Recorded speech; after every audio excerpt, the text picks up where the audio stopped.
우선 쌍꺼풀 수술은 절개법과 비절개법 두 가지로 크게 나눌 수가 있죠. 절개법은 쌍꺼풀 라인을 따라서 절개선을 가해서 필요에 따라서 피부, 알륜근, 지방 등의 여분 조직을 제거하고 눈을 뜨게 해주는 근육인 안검거근과 피부 사이에 유착선을 만들어서 쌍꺼풀을 만들어주는 방식입니다. 비절개법은 매몰법이라고 이야기하기도 하며 피부에 1에서 2mm 가량의 아주 작은 구멍을 4개에서 6개 가량 내서 그 틈으로 얇은 실을 관통시켜서 묶어주는 방식으로 안검거근과 피부 사이에 유착을 유도해줘서 쌍꺼풀을 만들어주는 방식입니다. 이렇게 유착을 유도하는 방식은 아무래도 피부와 안검거근 사이에 유착을 방해하는 조직이 존재하는 경우에는 유착이 잘 발생하지 않아서 차후에 실이 느슨해지거나 풀리고 끊어지는 과정 속에서 쌍꺼풀 라인이 풀리거나 약해지는 변화가 발생하게 됩니다. 이러한 이유로 유착을 좀 더 강하게 만들어주기 위해서 자연유착법이라고 절개창을 좀 더 늘리고 절개창 사이에 조직을 박리해서 조직 손상을 가해서 유착을 좀 더 강화시켜주는 방식도 발달됐고요. 연속매몰법이라고 해서 각 절개창 사이의 실을 단일이 아니라 이중으로 이렇게 엮어서 선상의 유착을 유도하는 방식, 그리고 부분절개라고 해서 그 절개창을 5에서 10mm 정도로 늘려서 방해조직이나 안화지방의 일부를 제거하고 유착을 강하게 만들어주는 방식 등으로 수술 방법이 발전했습니다. 물론 풀릴 수 있죠.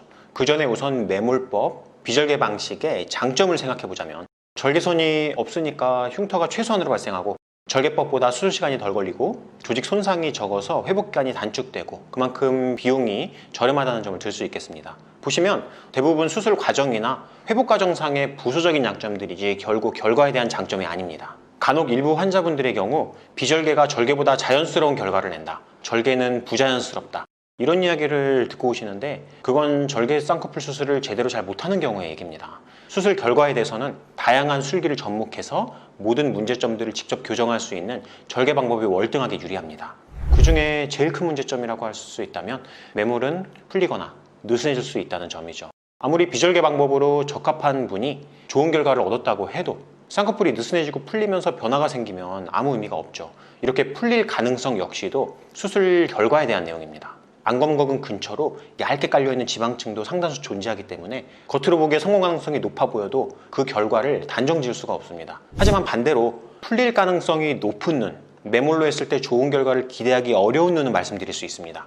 조직이 두껍고 퉁퉁해서 이쑤시개 같은 걸로 라인을 이렇게 살짝 잡아보죠. 그때 유지되지 않고 즉각적으로 풀려버리는 경우, 눈 뜨는 힘이 약해서 안검하수가 동반된 경우, 피부가 많이 늘어져 있어서 피부 절제가 필요한 경우, 그리고 높은 위치에 겹주름이 발생되어 있거나 재수술의 경우, 이런 경우는 이제 매몰이 적합하지 않다고 생각을 할 수 있겠죠.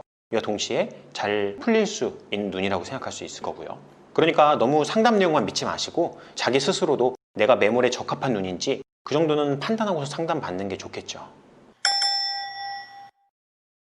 그럼요. 눈매 교정도 절개 비절개의 차이가 있습니다. 쌍꺼풀을 절개 쌍꺼풀로 하면 눈매 교정도 절개로 해야겠죠.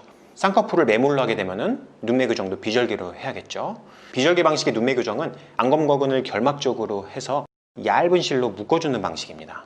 그렇기 때문에 완벽한 수술이라기보다는 간단한 수술 방법이라고 볼 수 있습니다. 마찬가지로 매몰처럼 유착이 제대로 만들어지지 않는다면 느슨해져서 효과를 잃어버리게 되죠. 대개 매몰과 같이 비절개 눈매 교정을 병행하는데 가성 안검하수가 교정이 되면서 눈이 커지는 것이지 비절개 눈매 교정 자체의 효과라고 보기 어려운 경우도 많습니다. 따라서 눈 뜨는 힘이 약한 분들은 절대적으로 절개 쌍꺼풀과 동시에 절개 눈매 교정을 할 것을 권해드립니다.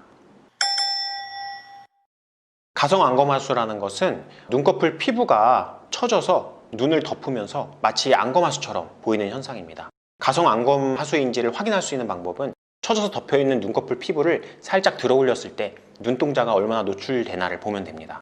눈 뜨는 힘이 정상이더라도 피부가 많이 덮고 있으면 마치 졸려 보이는 느낌을 내기도 하거든요. 의료진이 안검하수를 평가할 때는 좀 더 전문적인 다양한 방법으로 측정해서 평가하겠지만 집에서 간단하게 체크해 볼 수 있는 방법으로는 이렇게 눈을 편하게 감은 상태에서 양쪽 눈썹뼈 위로 두 손가락을 꾹 눌러서 이마와 눈썹의 움직임을 차단합니다. 이 상태에서 눈을 떴을 때 눈이 편하게 잘 떠진다면 안검하수가 아닐 가능성이 높습니다. 만약에 눈이 잘 안 떠지고 시야 확보가 안 돼서 불편하다면 안검하수를 의심해 볼 수 있겠습니다. 매몰도 1, 2mm가량의 절개선으로 흉터가 생기긴 합니다. 근데 생각보다 잘 보이진 않습니다. 대개 쌍꺼풀 라인을 따라서 반복적으로 조직이 접히면서 주름이 잡히기 때문에 흉터 자국은 생각보다 잘 보이지 않게 됩니다. 다만 매우 드물지만 회복 과정에서 색소가 침착되는 체질의 경우 색소로 인해서 흉이 살짝 보일 수도 있으니 이 점은 감안하셔야 합니다. 매몰법으로 쌍꺼풀 수술에 실패하지 않으려면 자신이 적합한 대상인지를 잘 판단하는 것이 중요합니다. 저도 매몰법으로 가능한 조건이 되시는지를 판단하는 것을 우선으로 해서 매몰법의 여부를 결정하게 됩니다. 만약에 적합하지 않다면 가급적이면 절개를 하는 편이 더욱 좋지요. 이전 질문에서 말씀드렸지만 눈이 퉁퉁하거나 처진 피부가 많은 경우, 안검하수가 동반된 경우, 겹주름이 발생되어 있거나 재수술의 경우에는 절개를 잘하는 병원에서 절개로 하시는 게 좋습니다. 만약 여건상 매몰로 수술을 하게 되는 경우에는 풀릴 가능성에 대해서 염두하고 수술을 받으시는 게 좋습니다. 느슨해지거나 풀리게 되면은 그 다음에는 절개로 수술 받는 게 좋겠죠. 그리고 최대한 풀릴 가능성을 줄이기 위해서는 상대적으로 방해 조직이 적고 단단한 구조물의 쌍꺼풀 유착을 만들어줄 수 있는 자연스러운 높이의 쌍꺼풀을 계획하시는 게 좋습니다. 매몰로 수술을 하면서 너무 높은 라인을 계획하시게 되면 상방으로 갈수록 유착을 방해하는 조직도 많아지고 부드러운 조직에 실이 걸리면서 실이 조직 내로 파고 들어가면서 고정 강도가 느슨해지는 현상도 빈번하게 발생되기 때문에 라인이 쉽게 느슨해지고 풀리게 됩니다.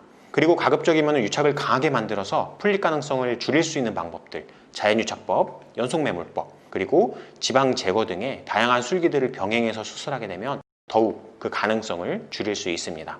저희 병원의 경우에는 매몰을 원하시는 분께는 앞절 유착이라고 해서 부분 절개의 일환인데요. 위트임을 병행하면서 몽고주름을 일부 제거하고 자연유착과 절개 쌍꺼풀의 방법을 혼용해서 풀릴 가능성을 최소화시키는 방법으로 수술하고 있기도 합니다. 이상 DI 성형외과 정현익 원장이었습니다. 감사합니다.